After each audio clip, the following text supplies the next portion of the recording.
अरे जब हम उस समय वहां थे उसमें गोद में रहते थे, इससे क्या सब बात है।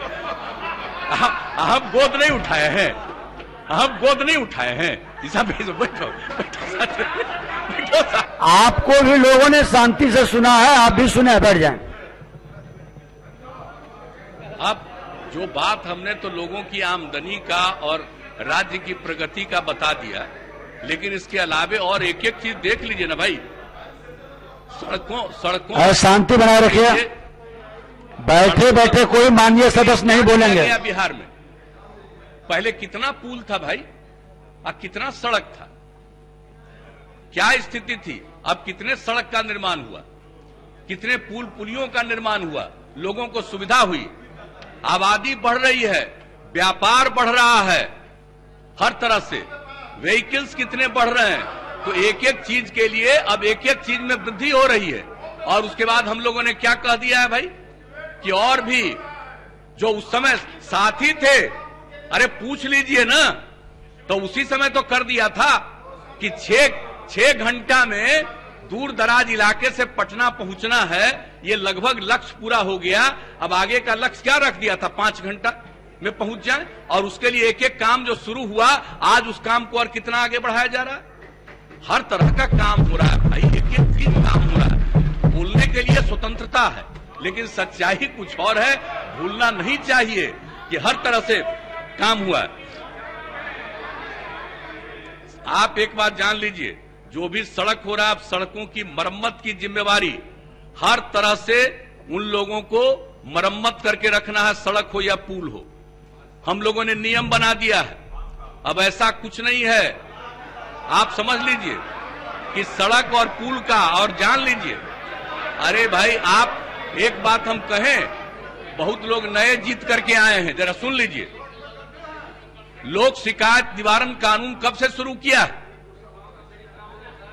और जब लोक शिकायत निवारण कानून शुरू किया और उसमें भी हमने इसको डाल दिया है कि अगर कहीं किसी का सड़क खराब है तो वो लोक शिकायत निवारण कानून के अंतर्गत वहां शिकायत कर सकता है और पूरा का पूरा उसको तो ठीक किया ही जाएगा। लेकिन अगर उसको जो मेंटेन करना है, रख रखाव करना है, उसके जिसको जिम्मेवारी थी उस काम को नहीं कर रहा है तो उस पर कार्रवाई होगी।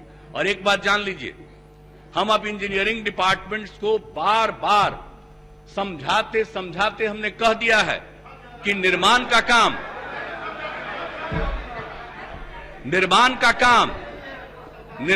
काम तो किया जाता है और टेंडर करके किया जाता है, लेकिन अगर उसके बाद मेंटेनेंस का काम है तो पहले से कर दिया है। मेंटेनेंस के लिए दूसरा सिस्टम हमने कहा, जो पहले से कर दिए हैं वो अपनी जगह पर वो कर दीजिए। पहले 5 साल का था, अब 7 साल का भी कर दिया। लेकिन हमने कहा है कि सड़कों का जहां तक सवाल है, बिल्डिंग्स का जहां तक सवाल है, उसके रख रखाव के लिए डिपार्टमेंट को ही काम करना है। जो इंजीनियर्स हैं वो काम करें, मेंटेन करें। और ये हमने कहा कि जब वो मेंटेन करेंगे और उसके लिए माननीय सदस्य बैठ जाए, माननीय सदस्य सत्येंद्र जी बैठ जाए। आप लोग बात नहीं सुनिएगा तो न कभी उस पर गौर करिएगा न समझिएगा। बैठ जाए आप। कोई जानते हैं इंजीनियर का क्या काम है? इंजीनियर का काम है खाली ठेका देखना और ठेकेदारी करवाना। बात सुना करिए, बात सुना करिए। आप बैठ जाए, माननीय सदस्य सत्येंद्र जी बैठ जाए। पार्टी में है ये तो हमको पता नहीं है कि अभी नया। आप बैठ जाए, बार बार खड़े ना हो। लेकिन जान लीजिए, अब हमने गाइडलाइन इशू किया है कि सारा मेंटेनेंस का काम सरकारी विभाग को देखना है। पथ निर्माण हो, भवन निर्माण हो, एक एक चीज को उनको देखना है और उसके लिए इंजीनियर्स देखेंगे। सिर्फ ऑफिस में बैठेंगे नहीं, फिर उसको रिपेयर कराते रहेंगे, मेंटेन कराते रहेंगे। और उसके लिए उनको जितने एम्प्लॉय की जरूरत है, आप उतने एम्प्लॉय का लिस्ट बनाइए, उनकी नियुक्ति होगी। और इसके अलावे स्थानीय स्तर पर लोगों को लेकर के, जो 1 दिन के लिए काम है, 2 दिन के लिए काम है, आप जितना भी काम किससे कराना हो कराइए। अब ये हमने लोगों को गाइडलाइन दिया और हम लगे हुए हैं कि लोग समझिए, नहीं तो सीधे खाली होता है कि कोई काम करिए, टेंडर होता है। अब टेंडर होता है, अब उसके बाद जो काम होता है, पेमेंट होता है, कितना बार जांच किया जाता है तब पता चलता है। काम हुआ नहीं और पेमेंट हो गया तो एक्शन होता है कि नहीं होता है, एक एक चीज के बारे में। इसलिए हम आप सब लोगों से आग्रह करेंगे, कहीं कोई गड़बड़ी देखिए, हम हाथ जोड़ करके प्रार्थना करते हैं कि अगर आपके क्षेत्र में कहीं कोई कमी है तो कृपा करके आप अरे सुनिएगा पहले तब ना, नहीं करिएगा मान्य सदस्य बैठे आएगा। बैठ जाइए लोगों से हम आग्रह करेंगे, नए सदस्य हैं, जो भी हो बैठ जाइए। आप कृपा करके, नेता सदन बोल रहे हैं, आप बैठ जाएं। एक एक आप आसन सदस्य हम बैठने का आग्रह करा ना कि अगर आपके क्षेत्र में कहीं कोई कमी है और कहीं मेंटेनेंस ठीक नहीं हो रहा है तो कृपा करके स्पेसिफिक आप उसके बारे में पत्र लिख करके भेज दीजिए, या तो माननीय मंत्री जी को भेजिए या सीधे हमको भेजिए। हम उस बात को गौर करेंगे। आपको अगर लगता है तो मिल करके भी बता सकते हैं, और एक एक चीज को देखना हम सब लोगों का दायित्व है। तो एक एक चीज के बारे में तो हम लोग आपको यही कह देंगे माननीय कि अब बैठ जाइए। कितना ग्रामीण सड़कों का भी निर्माण कराया गया है, और अब तो आपको कल ही हमारे उप मुख्यमंत्री जी ने बजट रखते हुए आपको बता दिया है, आत्मनिर्भर बिहार के लिए 7 निश्चय 2, और उसके अंतर्गत एक एक बात की जानकारी दे दी है। तब उसके बारे में जब कभी बहस होगी हम उसको लेकर के आपको बार बार हम उसका नहीं, लेकिन जान लीजिए हर तरह से गांव में अब एक एक जो भी गांव बच गया है सड़क से संपर्क होने का, उसका इसी साल हम लोग इस नए बजट में प्रावधान कर रहे हैं कि वो पूरा हो जाए। और इसके अलावे अगर गांव की सड़कें हैं उनका कोई और महत्वपूर्ण सड़कों से जोड़ना है, उनका कोई सरकारी कार्यालय से और बड़े जगहों से जोड़ना है, तो वैसा देख करके कई गांवों को मिला करके फिर सड़कों की योजना, उसके लिए पूरा का पूरा सर्वे चल रहा है, पूरी तैयारी चल रही, वो भी कर देंगे। और शहर में जितने सड़क हैं उन सब लोगों के लिए बाईपास, और अगर बाईपास के लिए जमीन नहीं मिलेगा तो फ्लाईओवर का निर्माण। तो एक एक चीज के लिए हम लोग कर रहे हैं, और हर प्रकार से जितना भी चीज हो हम लोग इसके बारे में पूरे तौर पर। अब आप बिजली की क्या स्थिति है जरा बताइए तो।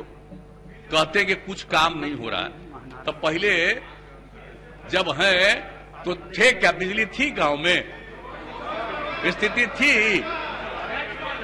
बिजली के लिए जितना काम किया गया अभी अब आप जान लीजिए, अभी सुन लीजिए ना, हर अभी घर तो तक बिजली पहुंचा दिया गया, हर घर तक बिजली सुनने के बाद अभी सुन लीजिए ना। लक्ष्य था 2018 का दिसंबर का, हम लोगों ने 2 महीना पहले अक्टूबर में ही इसको पूरा कर दिया। अब आप जान लीजिए एक बार,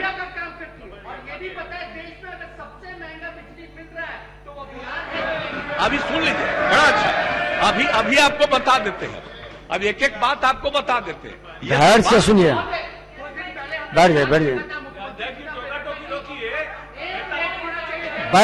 बैठ जाइए नेता प्रतिपक्ष बैठ जाइए। आपके अरे भाई आप बैठ जाए, सुने पहले आपका भी भाषण हुआ, सभी लोग शांति से सुने हैं, नहीं आप सुने। जो बार बार उठना उचित नहीं है, नए सदस्य को शोभा देता है। क्या बिना मतलब की बात कर रहे हैं आप, ये हम शुरू से कहते रहे, आपको नहीं मालूम है। अरे उस समय, अरे जब हम वहां, अरे भाई अब उस समय जब हम वहां थे तब तो गोद में न थे भाई आप। अरे जब हम उस समय वहां थे उसमें गोद में रहते थे, इससे क्या सब बात है। हम गोद नहीं उठाए हैं, बैठो चलिए आप बैठ जाए, बार बार उठना उचित नहीं। नेता प्रतिपक्ष बाद में जो मन करे वो बोलते रहिए, लेकिन एक बार सुन लीजिएगा, वो आप ही को फायदा देगा। आप समझ नहीं रहे एक एक चीज के बारे में जो बात हम कह रहे हैं।